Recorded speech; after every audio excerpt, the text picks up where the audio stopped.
Oke, assalamualaikum warahmatullahi wabarakatuh. Di sini saya demokan bagaimana cara operasionalkan atau menjalankan data awal untuk menginput data di aplikasi apotik atau aplikasi klinik. Nah, yang pertama kita daftarkan dulu supplier atau vendor atau pemasok barangnya di sini ke daftar supplier.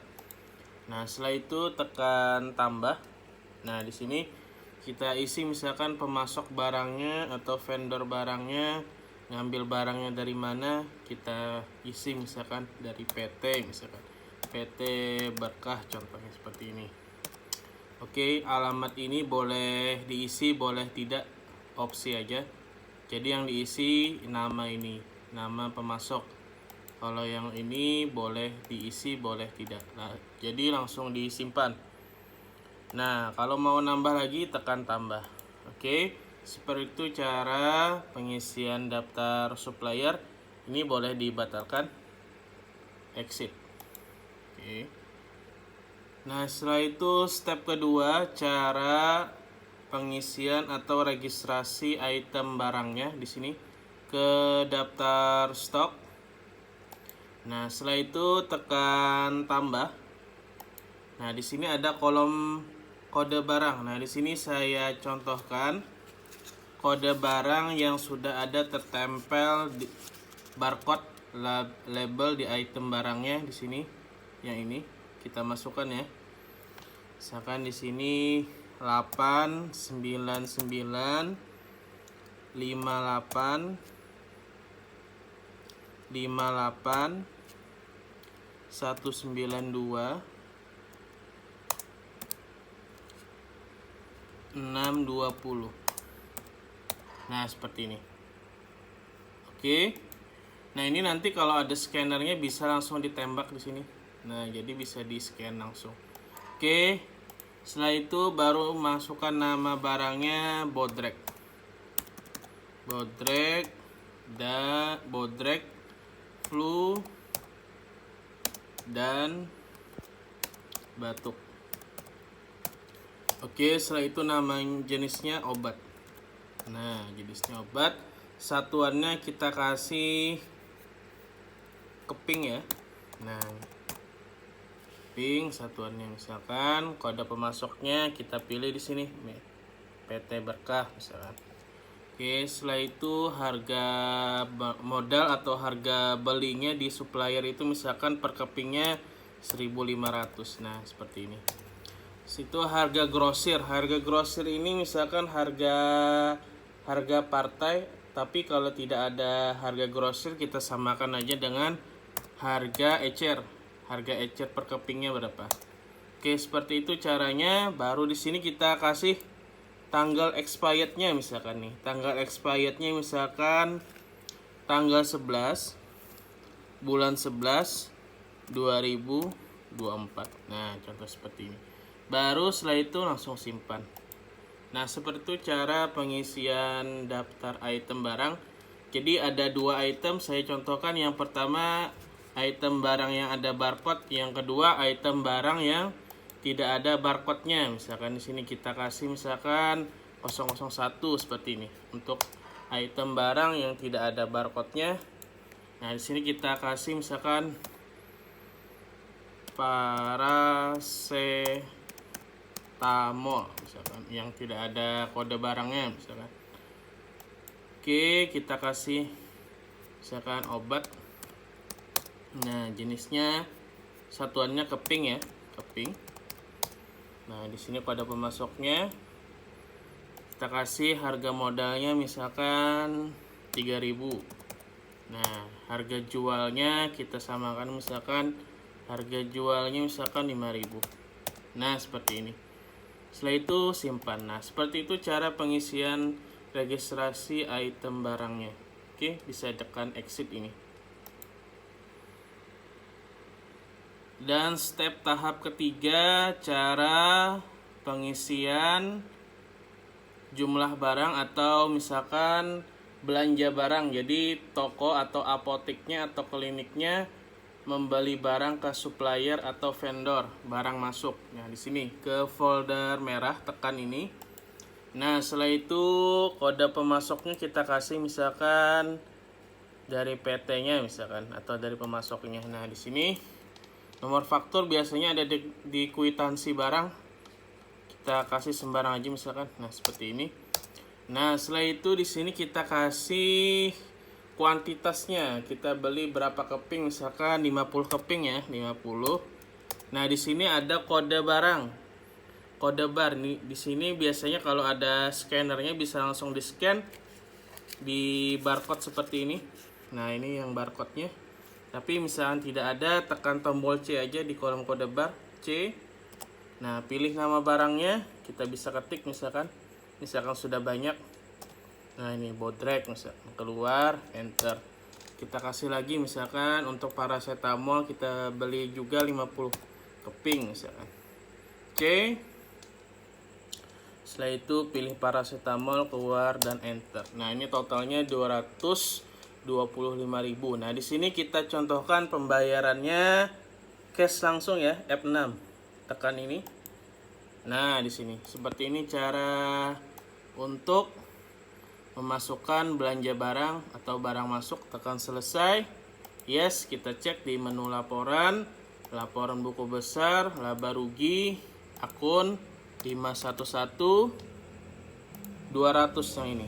Nah, seperti itu. Ini tanggalnya bisa dicek per hari atau dari tanggal per bulannya. Nah, seperti ini.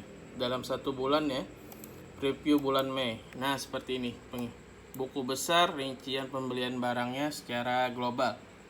Nah, di sini kita bisa cek laporan stoknya. Menu laporan, laporan stok, register stok, pilih bulan berjalan, preview. Nah, ini seperti ini. Stoknya belum ada yang keluar karena masih penginputan barang masuk. Tekan keluar. Nah, seperti itu cara pengisian barang masuk atau belanja barang ke supplier. Oke, sekarang tahap keempat, cara transaksi penjualan barang ke customer. Nah, caranya itu yang sebelum kita lakukan transaksi penjualan. Nah, biasanya itu kan ada dokter prakteknya. Di sini kita daftarkan dulu dokter prakteknya.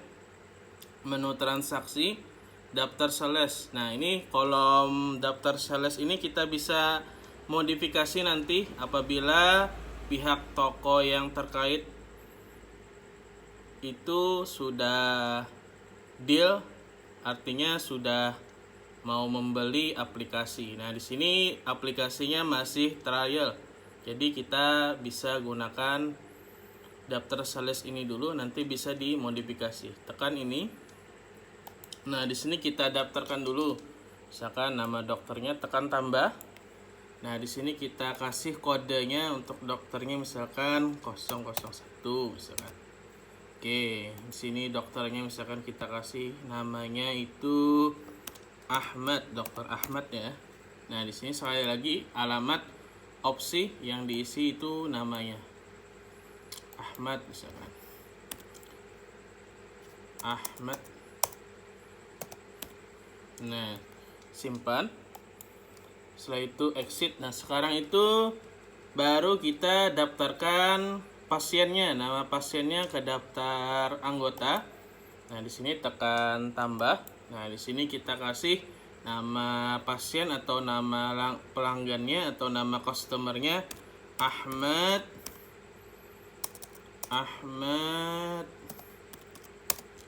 Joko. Nah, Ahmad Joko misalkan. Alamatnya sekali lagi opsi boleh diisi, boleh tidak. Nah, di sini batas penjualan kreditnya wajib diisi ya. Untuk yang member atau langganan, kita kasih aja misalkan 1 juta untuk limitnya. Nah, ini untuk khusus yang member atau pasien. Simpan. Nah, setelah itu exit. Setelah itu kita ke folder hijau, tekan ini. Nah, baru setelah itu tekan tombol C. Nah, masukkan namanya tadi Ahmad. Nah, pilih, keluar, dan enter. Sorry, sebelum di enter kita isi di sini kode masuk di kolom ini, masuk kode SPG ini kita kasih 001 untuk kode yang dokter tadi. Jadi kita bisa customize nanti. Enter setelah itu.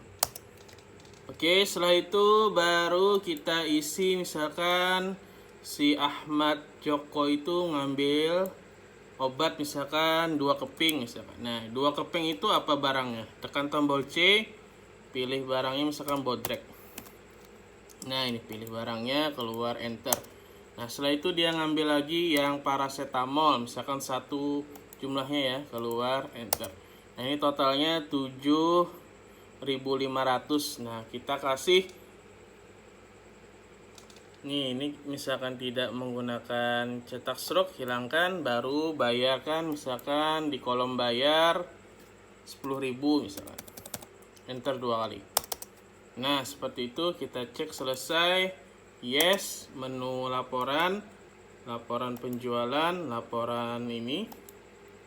Nah, ini tanggalnya sesuaikan dengan tanggal transaksinya, tanggal berapa dalam 1 bulan Mei. Preview. Nah, seperti ini cara mencek laporan penjualannya juga sekalian. Oke. Close preview. Nah, seperti itu cara operasionalkan transaksi penjualannya ke customer atau pasien. Oke. Setelah itu tahap yang terakhir kita lakukan caranya itu backup harian. Nah, backup harian ini dilakukan setiap hari sebelum apotek atau kliniknya tutup. Nah, jadi sebelum tutup dilakukan backup harian. Yang pertama, tutup aplikasinya. Nah, yang kedua, kita ke lokasi program. Nah, ini. Lokasi program itu kita bikin folder backup harian. Nah, di sini. Yang di copy itu yang setiap hari sebelum pulang folder apply data ini ya. Jangan yang lain. Copy, klik kanan, copy. Yang ini. Yang di copy itu folder apply data. Copy, baru masukkan ke backup harian. New folder. Misalkan tanggal hari ini 22.05.2022. Enter. Baru masukkan ke dalam sini, klik kanan, baru paste. Nah, backup harian ini dilakukan sebelum tutup. Lakukan juga backup harian di external hard disk atau flash disk, gunanya untuk save data selain di PC atau di laptop. Jadi apabila laptopnya atau komputernya kena virus atau data komputernya hang, bisa diselamatkan menggunakan backup harian di external hard disk ini. Jadi yang di copy nanti di external hard disk atau flash disk, folder yang ini aja langsung. Oke, seperti itu cara trialnya. Semoga bermanfaat. Assalamualaikum warahmatullahi wabarakatuh.